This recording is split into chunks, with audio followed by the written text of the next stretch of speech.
Welcome to India. So we're going to look at Indian architecture, and there's different, obviously, Indian culture has been around a very long time, and so there are different components to it. Also, for amount of time the British had occupied the area, and so you're going to see a combination between traditional Indian style and um, the styles that the British brought over, which are European, mainly classical based styles. And when we talk about classical, we're talking about the basis in Greek um, architecture. They call it the classical orders, the classical style. It means Greek. Traditional Indian architecture is very heavily influenced by Islamic. You can see the very colorful tiles that are very indicative of the Islamic style that we talked about. You also see these beautiful onion domes. So there's a large influence from Islamic architecture. However, the main religion in India is actually Hindu, so you're going to see adaptations of it to fit in the symbolism of Hinduism. This is a palace, like most countries that we have looked at so far. The royalty has palaces where they live, and this one is more, done in a traditional style.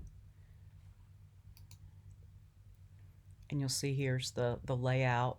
Um, there are different homes for the different people who were part of the culture, or I'm sorry, the cabinet administration. And these are just some examples of the different buildings on the site. And you're going to see, like every culture we've looked at, the materials end up being very much indicative to what was local. Because at that time there was globalization was existed, right? I mean, that's how Columbus ended up in the United States, which is now United States. At the time was very much an occupied nation by Native Americans, and claimed it the for the European nation essentially. I mean, he claimed it for the Queen Isabella, who funded him, but really, the Europeans came over and changed the culture. Um, and so, very similar thing happened in India. So, prior to them being colonized, they were reliant on their own resources. And you're going to see, and we'll get there, it's kind of an interesting evolution of architecture, how globalization has drastically altered the face of architecture across the country. And here is a lot of beautiful ornate detail.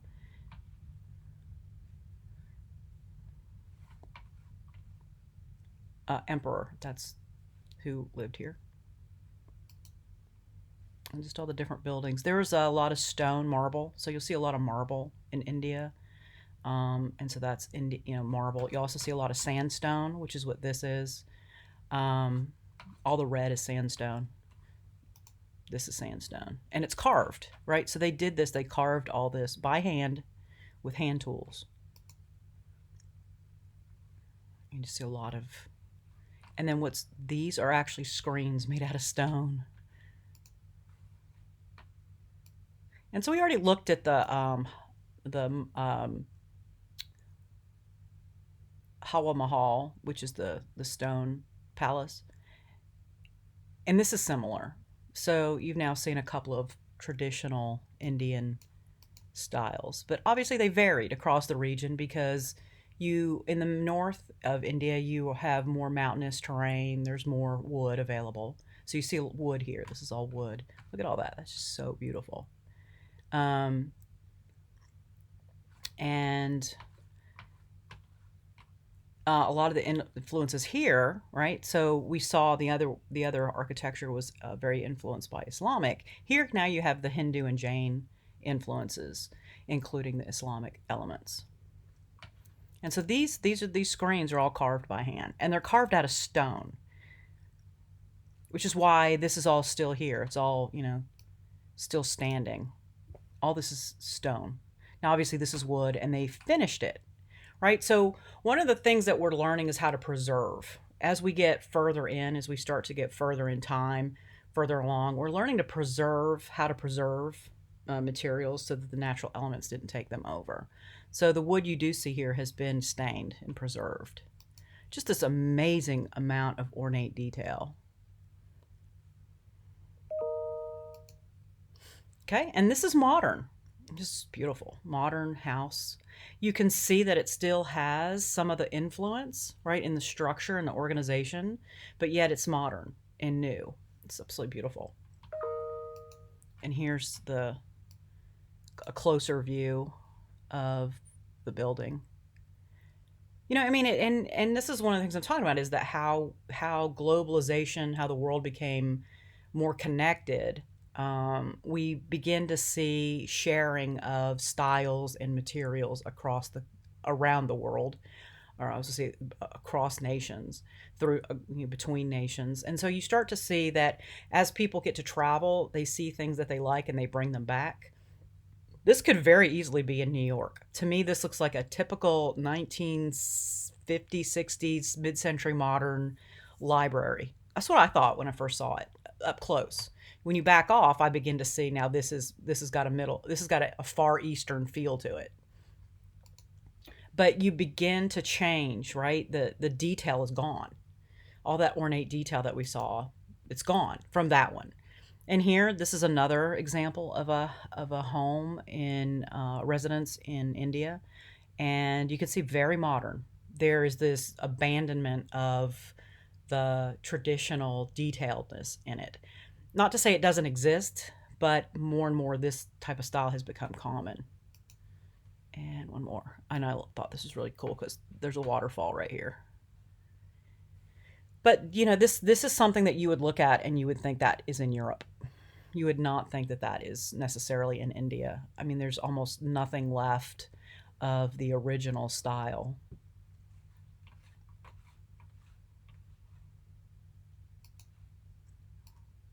Okay, so Chinese architecture, and it too developed in its part of the world, and you will see some influences. We're going to go to Thailand next, and we're going to see some influences because there's sort of this Pacific Rim thing that they do with the roofs that is very, very similar. The Forbidden City is where the emperor lived, and so obviously this is an example of royal architecture. And it has these big, thick walls that surround it. It's got its own moat, and then these walls are very thick. And when you're in here, you can't hear this bustling city on the outside at all. It's really, really weird. It's very quiet. I went there a long time ago. I was curious to visit a country that I knew nothing about at the time. And there's the floor plan. And so there are all these halls within the area. And so you can see there's a lot of symbolism, especially color symbolism in Chinese architecture. Things that represent the sky, things that represent their different deities, some things that represent the earth. And so they very much were tied into their symbolism and their symbols. So you're going to see a lot of that, and I'll point some of that out in a minute. And this was built starting in 1406. And so, of course, they had hundreds of thousands of people working on it over 14 years. And so you can start to see, as we start to zoom in here, you can start to see there are very ornate details. And like most cultures, animals that they included in their buildings were related to the animals that were known to them. And so I learned this actually when I was in China, that the female lion is usually on the left, not always, and she always has a cub, and the male lion is on the right, and he always has a ball. And there's a whole bunch of symbolism involved in this, and I don't remember it all. And so you're going to see the different animals. There are roosters. There's also some ornate detail here. I think I zoomed in on that somewhere. I just love all this detail. It's all carved by hand. Now, they did have a lot of wood, and they painted it. They lacquered it very, very heavily to protect it. Here we go. They're little spirits. Kind of looks like Santa and his on a duck and his reindeer on the back, but or Santa and the reindeer. But they're not. They're the Chinese dragons, and I think they can't come from the lizards. And you can see them up here. Lots of color. The colors all, as I said, they've had symbolism. They're more dragons. So this is Dragon Palace. And so what's really interesting is, there are no building codes in China. And so it doesn't mean that there aren't buildings there that are built by building codes, because there are. But in general, the people don't, the houses have no codes whatsoever. And so anytime there's an earthquake, things fall. Also, there's not a whole lot of historic preservation there. So this building is really cool, and I've put the link in here for you guys to go explore this further. This bottom picture is what it looked like. And the top picture is one photo of the renovation to it. And it's really cool. You should go to the link and check it out. It's really cool. And so here's an example of some modern architecture versus traditional. So you can see that there's still the connection. They haven't completely detached from the old in this case. In some cultures, it's really interesting when you look at where they were versus where they are. In some cases, they completely detach. In other cases like this, they don't. You still see a connection. And I've put some links on here so you guys can follow these, because two pictures don't do this justice. Actually, I've got more, but... And what I liked about this one is they talk a little bit about what they did, how they joined all that together. Okay, I'm going to stop here and continue in the next video.